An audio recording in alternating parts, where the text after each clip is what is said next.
Welcome to the deep dive. Today we're digging into a story many of you probably know. It's that business fable, the one about navigating change. Right. The maze, the cheese. It's become a classic framework, really, for dealing with sudden loss, adapting, and, well, not getting stuck. Exactly. And our mission here isn't just to retell the story. We want to dissect the core reactions, the psychology behind losing something you value, what the story calls cheese. And cheese is a great metaphor, isn't it? It could be anything we want. A job, money, health, maybe a relationship. Basically, whatever we think brings happiness or security. And the maze, that's just life. Yeah. Or your workplace, the market. It's complex, unpredictable. Okay, so in this maze, we have four characters. They represent two, well, fundamentally different ways of handling things. Right. First, you've got the mice. Sniff and scurry. Think of them as pure instinct. Quick, simple, always sort of monitoring the situation. Data-driven almost. Good risk monitors, yeah. Then there are the little people, hem and haw. More like us, maybe. Intellectual, capable of complex thoughts, emotions. And they get attached. They build their lives around their success, their cheese. Very attached. Which brings us to the status quo at the start. Cheese Station C. For hem and haw, this wasn't just a place to get food. No, they'd basically moved in, hadn't they? Set up their homes there, their social lives. They'd even decorated the walls. Yeah. And here's the key belief they wrote. Having cheese makes you happy. That was their core assumption. A powerful belief, and maybe a dangerous one. They mistook something temporary for permanent security. That's the crux of it. Yeah. They confused the asset, the cheese at Station C, with their ability to find assets. Yeah. That stability. It led to complacency. Made them vulnerable. Deeply vulnerable. And then one morning, bang, the change hit. Right. Let's unpack how they reacted, because the difference is stark. Sniff and Scurry get there, see the empty station, and they weren't actually surprised. Not really, because they've been paying attention. They noticed the supply dwindling. Small changes, day by day. So they were doing that constant monitoring, proactive. Exactly. So no big drama. They just laced up the running shoes, basically, and headed off to find new cheese. They'd anticipated this might happen. Okay, contrast that with hem and haw. They arrive, see it's empty. And it's not action. It's denial. Yeah. Outrage. Hem's famous line, "What? No cheese? Who moved my cheese? It's not fair." That's the sound of someone whose whole world just got rocked, isn't it?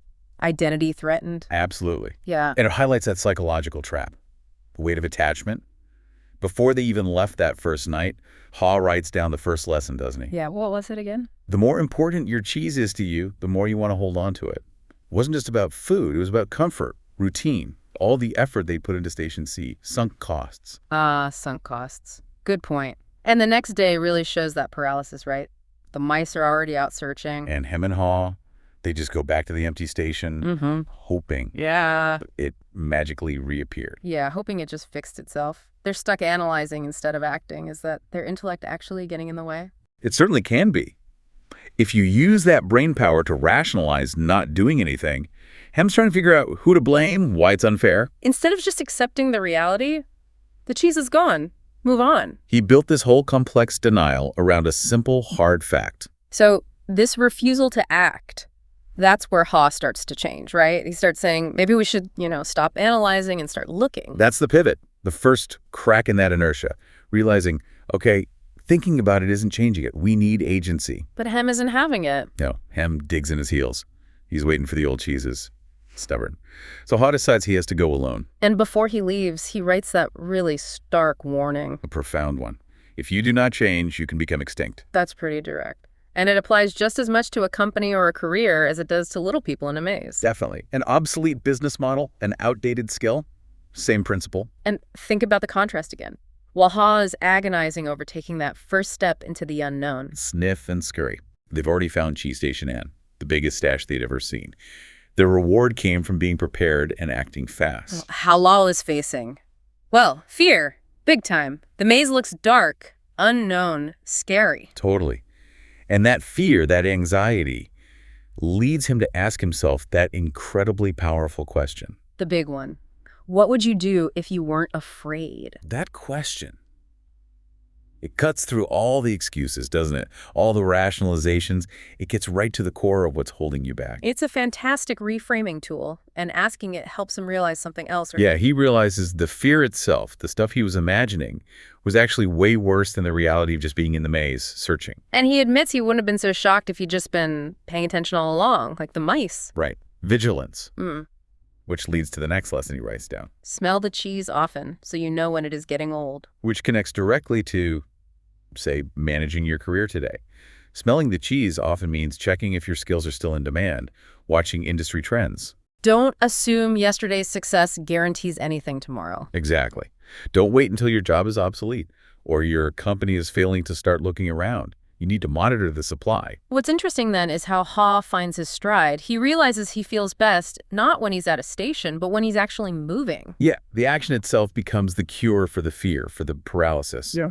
So he writes, movement in a new direction helps you find new cheese. It's a real psychological shift. It's not just about the destination. The journey, the process of regaining control actually feels good. It does. And as he moves past that initial fear, he feels liberated, free almost, which leads to the next insight. When you move beyond your fear, you feel free. Makes sense. And to keep himself going, to make the goal feel more real, he starts visualizing. Picturing the new cheese. Vividly, enjoying it, tasting it, cheddar, brie, whatever. He's making the future outcome tangible in his mind. So he's not just hoping, he's actively building a new belief about what's possible. Precisely. Which leads him to write, imagining myself enjoying new cheese, even before I find it, leads me to it. That's basically goal setting 101, isn't it? Making the future pull you forward. Beats dwelling on the loss, that's for sure. It replaces that negative story, change is bad, with a positive one. Change can lead to something better. And he picks up the pace, right? He starts moving faster, even finds a station with just scraps, but doesn't get bogged down. No, he learns from it. He realizes he was maybe a bit slow getting there, but the key is to keep moving, which gives him the lesson about speed. The quicker you let go of old cheese, the sooner you find new cheese. Don't waste time mourning what's gone. Adapt faster. Right. Dwelling on the past just slows you down. And thinking about speed makes him think about him again. Still stuck back at Station C. And he has a realization about risk. A crucial one. Hem thinks he's playing it safe by staying put. But Hall realizes that doing nothing is actually the riskiest move of all. Because standing still guarantees failure in a changing world. Searching only carries the possibility of failure. Exactly. So Ha concludes, it is safer to search in the maze than remain in the cheeseless situation. Staying stuck is more dangerous than moving. That's powerful. He recognizes the fear he built up was worse than the reality. Change happens. And that forces him to confront the real problem. It wasn't the maze, it was his beliefs about the maze, about the cheese. His old thinking kept him trapped. So to change his actions, he had to change his mind first. Yep. Which leads to those two final lessons he writes, aimed really at him, hoping he'll find them. Old beliefs do not lead you to new cheese. Simple but profound. And the flip side. A positive driver. When you see that you can find and enjoy new cheese, you change course. Seeing proof that it's possible, that's the ultimate motivator. Evidence beats rigid thinking. And one last thought as he keeps going, a reminder to himself and maybe to him. Noticing small changes early helps you adapt to the bigger changes that are to come. It's that vigilance thing again. Foresight. And then, finally, he rounds a corner, and there it is.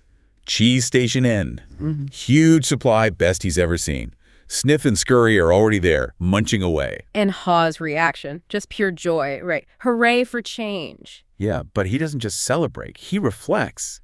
He synthesizes everything he learned on that journey. And writes it all down on the biggest wall, the summary. Exactly. The 7 key principles. Let's run through them quickly because they're basically the action plan. Okay, 1, change happens. 2, anticipate change. 3, monitor change.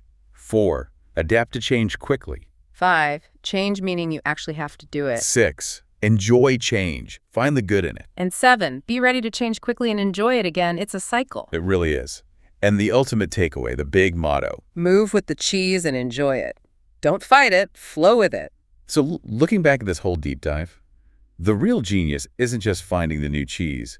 It's Ha learning to combine the best of both worlds, isn't it? How so? Well, Sniff and Scurry showed the need for that instinct, that speed and vigilance. Essential. but maybe not enough on its own if things get really complex. Right. And Ha showed how intellect, when used correctly, can overcome fear, use tools like visualization, and actually learn to adapt, not just react. He integrated the lessons. Okay, so for you listening right now, the big takeaway seems to be this choice. Are you going to be, like him, stuck focusing on the loss, blaming things? Or can you be like Ha? Using your thinking ability not to get paralyzed, but to overcome the fear, trust the process, and adapt.